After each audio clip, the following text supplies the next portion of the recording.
ವಯಸ್ಸು ಲಕ್ಷ್ಮಣ ರೇಖೆ ದಾಟಿದ್ರು ರಾಜ್ಯ ಬಿಜೆಪಿಗೆ ಬಿಎಸ್ವೈ ಬಾಸ್. ಯಡಿಯೂರಪ್ಪ ಮಾತನ್ನೇ ಶಾಸನ ಮಾಡಿಕೊಂಡ್ರ ದಿಲ್ಲಿ ನಾಯಕರು. ರಾಜಕೀಯದಿಂದ ನಿವೃತ್ತಿ ಹೊಂದಿದ್ರು ರಾಜ್ಯ ಬಿಜೆಪಿಗೆ ಬಿಎಸ್ವೈ ಬಾಸ್. ಯಡಿಯೂರಪ್ಪ ಮಾತನ್ನೇ ಶಾಸನ ಮಾಡಿಕೊಂಡ್ರ ದಿಲ್ಲಿ ನಾಯಕರು. ರಾಷ್ಟ್ರೀಯ ಅಧ್ಯಕ್ಷರ ಎಂಟ್ರಿ, ಧವಳಗಿರಿಯಲ್ಲಿ ಸಂಭ್ರಮವೋ ಸಂಭ್ರಮ.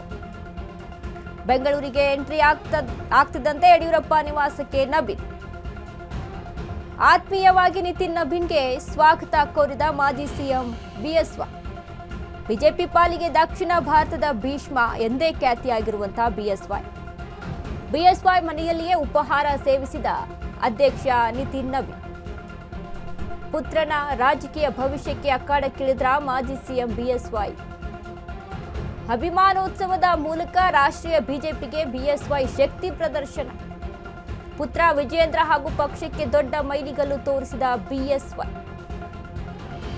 ರಾಜ್ಯದಲ್ಲಿ ಬಿಎಸ್ವೈ ನೇತೃತ್ವದಲ್ಲಿ 3 ಬಾರಿ ಅಧಿಕಾರಕ್ಕೇರಿರುವಂತಹ ಬಿಜೆಪಿ ಲಿಂಗಾಯತ ಸಮುದಾಯದ ಪ್ರಶ್ನಾತೀತ ನಾಯಕ ಬಿಎಸ್ ಯಡಿಯೂರಪ್ಪ ಸಿಡಿದೆದ್ದಾಗ ರಾಜ್ಯದಲ್ಲಿ ನೆಲ ಕಚ್ಚಿರುವ ಕೇಸರಿ ಸೇನೆ. ಹೀಗಾಗಿ ಮತ್ತೆ ರಾಜ್ಯ ರಾಜಕಾರಣದಲ್ಲಿ ಯಡಿಯೂರಪ್ಪ ಮುಂದಾಳತ್ವ, ವಿಜೇಂದ್ರ ನೇತೃತ್ವಕ್ಕೆ ವರಿಷ್ಠರ ತೀರ್ಮಾನ.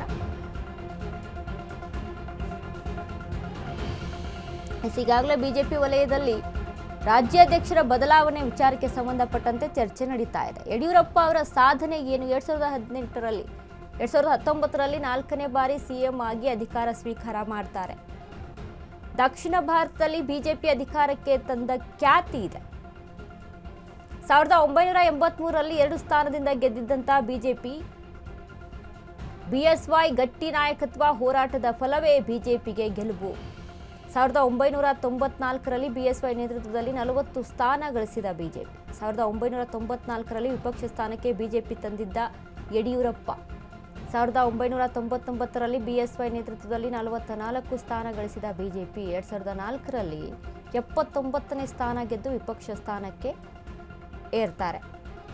2004ರಲ್ಲಿ ಅತಿ ದೊಡ್ಡ ಪಕ್ಷವಾಗಿದ್ದ ಬಿಜೆಪಿ 2006ರಲ್ಲಿ ಕುಮಾರಸ್ವಾಮಿ ನೇತೃತ್ವದಲ್ಲಿ ಸರ್ಕಾರ ರಚನೆ ಆಗುತ್ತೆ.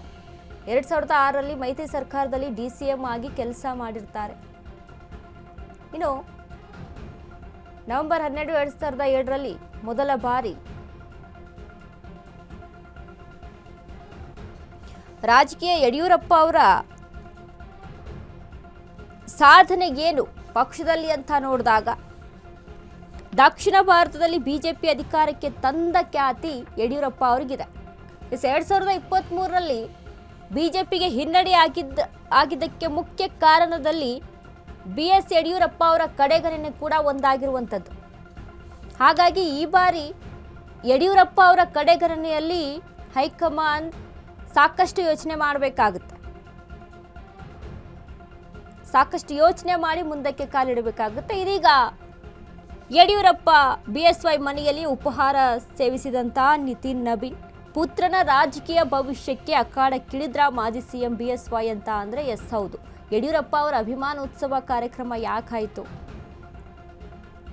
ಸದ್ಯಸ್ಥಿತಿಯಲ್ಲಿ ಅವಶ್ಯಕತೆ ಇತ್ತ ಅಂತ ಅಂದಾಗ ಅವಶ್ಯಕತೆ ಇತ್ತು. ರಾಜಕೀಯ ಜೀವನವನ್ನ ಅವರು ಪೂರೈಸಿದ್ದಾರೆ ಇಷ್ಟು ವರ್ಷ ಅಂತ ಅದನ್ನು ಹೊರತುಪಡಿಸಿ ನೋಡೋದಾದ್ರೆ, ಮತ್ತೊಂದು ಕಡೆ